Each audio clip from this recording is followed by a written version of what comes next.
Bonjour, une nouvelle vidéo consacrée toujours à notre chapitre 3. Je pense qu'on va réussir à le conclure aujourd'hui avec cette dernière vidéo.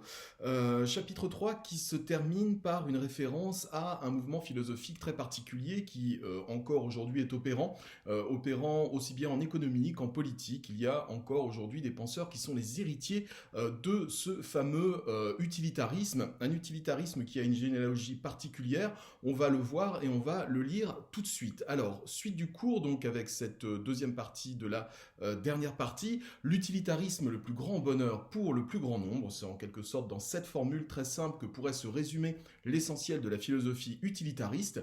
Le 19e siècle en Angleterre est dominé par un courant de pensée sociale et politique progressiste, inspiré de l'empirisme de David Hume, John Locke ou encore George Berkeley. Alors, il y en a peut-être parmi vous qui connaissent la série Lost. C'est une série qui date d'il y a quelques années, plus d'une dizaine d'années. C'était une série un petit peu culte avec des gens qui étaient les rescapés d'une catastrophe aérienne et qui se retrouvaient bloqués sur une île et qui finissaient par fonder une communauté avec des choses bizarres qui se passent à droite et à gauche. Et bien, un des héros de la série Lost s'appelait John Locke. C'est pour ça qu'il y a toujours tous les ans des élèves qui connaissent cette série et qui me demandent si le personnage de John Locke dans la série Lost est bien nommé comme ça en référence au philosophe John Locke. Oui, c'est tout à fait exact. Si vous avez l'occasion, ou si vous connaissez déjà la série Lost, ou si vous avez l'occasion un jour de la voir, vous remarquerez que dedans, eh bien, ils se sont amusés, les créateurs de cette série, à laisser quelques noms de philosophes. Par exemple, la française, qui est jouée par l'actrice Evangeline Lilly, s'appelle Rousseau. C'est pas pour rien, c'est celle qui se débrouille le mieux dans la nature, puisque la thèse de Rousseau était celle selon laquelle, eh bien, nous avons une nature très forte en nous et que nous sommes contre la civilisation.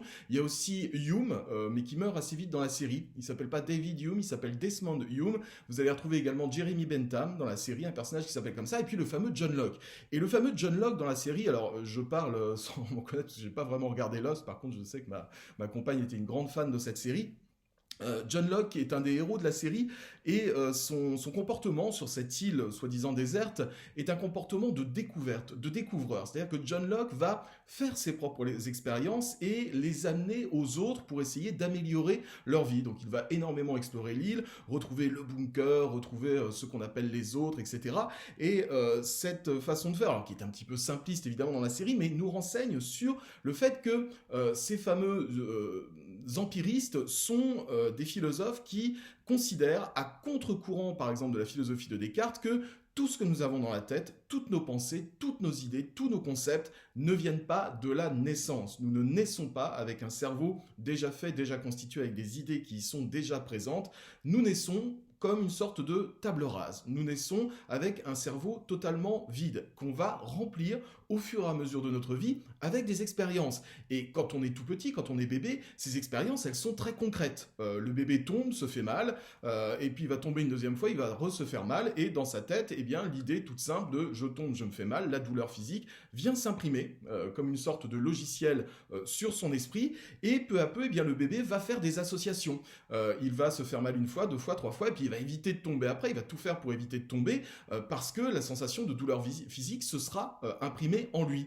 Et puis après, eh bien, ces idées abstraites vont commencer à communiquer entre elles. Plus besoin de tomber pour savoir que quand on tombe, on se fait mal. Bref, tout en nous n'est qu'un jeu d'influence entre des expériences qui sont très physiques au départ et puis qui finissent par devenir de plus en plus abstraites. Si on fait par exemple des mathématiques de façon très abstraite à un niveau très très élevé, avec des équations, des inéquations, des formules, des racines carrées, des choses comme ça, c'est parce qu'à la base, nous avons fait des expériences de mathématiques extrêmement simples. Je prends un objet et puis un deuxième objet, ça me fait deux objets. 1 plus 1 égale 2. Et puis au fur et à mesure, vous voyez, ces idées très concrètes, basées sur des expériences très simples, vont peu à peu s'associer entre elles et devenir de plus en plus abstraites. Mais si on ne faisait pas d'expérience physique à la base, eh bien, nous ne saurions pas avoir des idées complexes. Les idées sont d'abord simples, elles dérivent de l'expérience, et au fur et à mesure, notre pensée se complexifie jusqu'à l'âge adulte. Voilà la grande thèse de l'empirisme. Et l'utilitarisme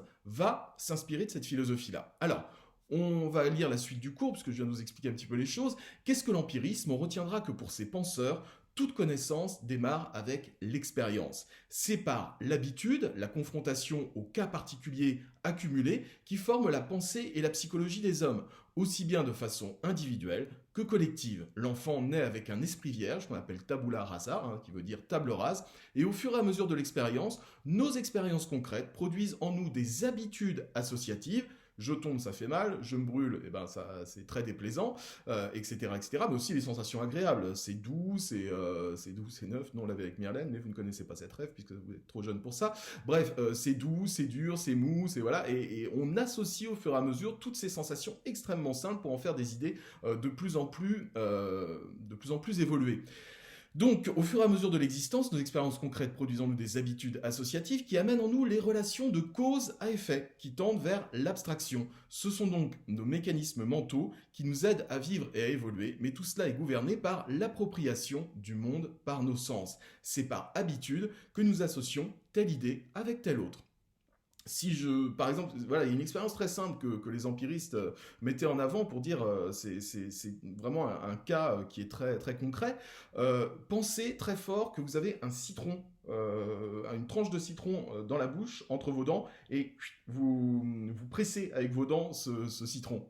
Voilà, vous imaginez que vous faites ça, citron dans la bouche, et ben vous allez avoir de la salive qui va remonter dans la bouche, automatiquement, alors que vous n'avez pas de citron dans la bouche. Mais votre organisme va s'habituer à associer des idées entre elles et à provoquer des sensations physiques. C'est comme ça aussi qu'un savant russe qui s'appelait Pavlov avait dit, regardez comment ça se passe avec un chien. Pavlov, la fameuse expérience du chien de Pavlov consistait à faire sonner une petite clochette chaque fois que Pavlov donnait à manger à son chien. Et au bout d'un moment, il se rendait compte que chaque fois que la petite cloche de Pavlov sonnait, le chien se mettait à saliver et demandait sa nourriture. Nous sommes des mammifères, comme ces animaux-là, nous créons en nous des habitudes associatives. Nous ne sommes pas, comme le disait Descartes par exemple, détenteurs d'idées innées. Vous vous souvenez que pour Descartes, nous naissions avec certaines idées déjà dans la tête. Ce qu'on appelle les idées innées, les pensées innées chez Descartes, par exemple, c'est l'idée de Dieu. Descartes disait, comment voulez-vous que Dieu n'existe pas, puisque on ne l'a jamais rencontré, personne n'a jamais vu Dieu en vrai, nous ne faisons pas l'expérience de Dieu, mais nous avons cette idée dans la tête. Ça veut dire, dit Descartes, que depuis la naissance, Dieu a mis dans notre tête l'idée de lui, cette idée très forte de Dieu, elle est imprimée en nous, nous naissons avec et nous la conservons tout au long de notre existence. Les empiristes pensent exactement le contraire. Il n'y a rien dans notre tête quand nous venons au monde, mais très vite, on fait des expériences. Hop, je descends un peu. Jeremy Bentham, on le retrouve, puis James et John Stuart Mill, donc James était le papa de John Stuart Mill, appliquent cette façon de penser à la politique et à la société, puisque James et John Stuart Mill étaient des élus anglais. Ils siégeaient à la Chambre des Lords, donc ils avaient à la fois une expérience politique, économique aussi, et puis philosophique. L'équation est simple. Que recherchons-nous ? Le plaisir. Le bien est donc synonyme de plaisir. C'est évident. On fuit le déplaisir, on cherche le plaisir. Pas besoin d'être très savant pour s'en rendre compte.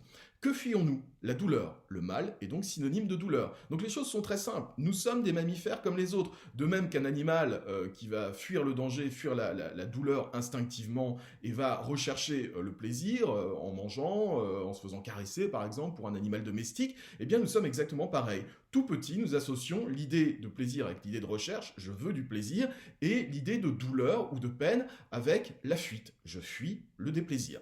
Dès lors, le bonheur s'entend comme un calcul hédoniste. Dans la société, l'important pour chaque être humain est d'éviter au maximum la douleur et la tristesse et cumuler le plus de plaisir, ou du moins le moins de déplaisir.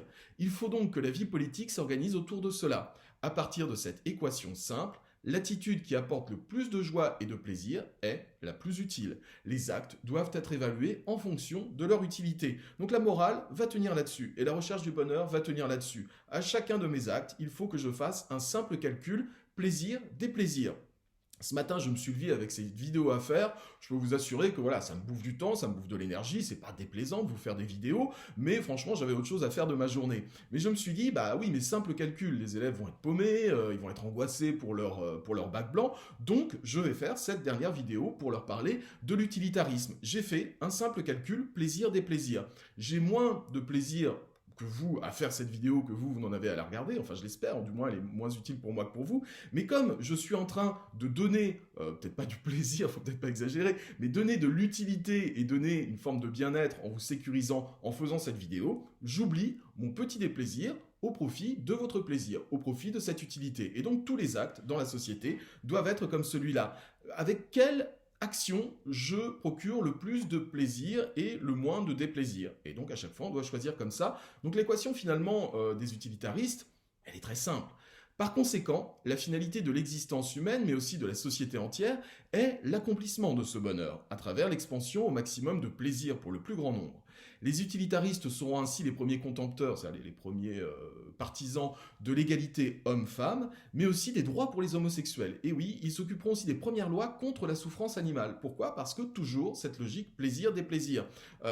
Détester les homosexuels, ça apporte quoi? Ça apporte que les non-homos qui sont homophobes vont être grincheux, vont pas arrêter de dire « Ah là là, regarde cela, nanana », et puis les homosexuels vont être très malheureux. C'est un mauvais calcul du plaisir, parce que là, tout le monde est de mauvaise humeur. Si j'accepte l'homosexualité, si j'accepte la différence, si j'accepte tout ça, eh bien, le plaisir est beaucoup plus décuplé à travers la société. Le calcul est simple, et comme dirait l'autre, la question, elle est vite répondue. Cette philosophie est donc hédoniste, le bonheur est basé sur le plaisir, et eudémoniste, la finalité de l'existence est le bonheur. Donc pour ceux qui me le demandaient, parce que je sais que j'ai eu des questions dans cette direction-là, est-ce qu'une philosophie peut être à la fois hédoniste et eudémoniste? Eh bien oui, la preuve avec nos fameux utilitaristes. Alors je vous ai mis à la fin des éléments de conclusion, je n'ai pas rédigé vraiment de conclusion, puisqu'à la base, si le cours avait été en présentiel, je vous aurais donné ces éléments pour que par groupe, eh bien, vous fassiez votre propre conclusion. Ces éléments de conclusion qui nous permettent effectivement de tirer un petit bilan de ce qui a été raconté dans ce chapitre, le bonheur, de par sa nature même, pose une situation problématique. Il est au centre de nos pensées, de nos désirs, de nos projets, et pourtant, on a bien du mal à le définir, à le cerner et à l'envisager comme existant. Ne vaut-il pas mieux alors compter sur le plaisir bien réel et clairement défini pour nous mener au bien-être? Ça pourrait être un rappel de la problématique. Si l'on prend le désir comme une joie immense, non comme une joie immense, mais plutôt comme un état d'excellence dans lequel plus rien n'est à viser, c'est ce qu'on avait vu notamment avec Aristote, ne peut-on se dire que le bonheur réside plutôt dans la vertu sociale ou dans la raison, comme chez Descartes? Et d'abord, le bonheur existe-t-il vraiment? N'est-il pas un leurre ou un cache-misère du malheur humain, uniquement là pour nous faire rêver d'autre chose que notre condition humaine? Ici, nous allons retrouver notamment Pascal. Il semblerait enfin que le plaisir, mais aussi Rousseau, pardon, il semblerait enfin que le plaisir, s'il est guidé par des désirs raisonnables, vertueux, réfléchis, peut mener à une plénitude de l'esprit qui s'apparente beaucoup au bonheur. Oui, une vie de plaisir peut être une vie de bonheur, à condition de poser ce plaisir comme un plaisir de l'esprit, éloigné du plaisir sensuel, qui ne crée que dépendance et frustration. Voilà une sorte de réponse à la problématique. Eh bien écoutez, je crois qu'on a tout vu. Si vous avez des questions supplémentaires, n'hésitez pas à me les poser. Merci et à bientôt pour non seulement le retour en présentiel, mais aussi un petit peu plus tard, d'autres vidéos philo. Au revoir. Ah ben non, ça marche pas.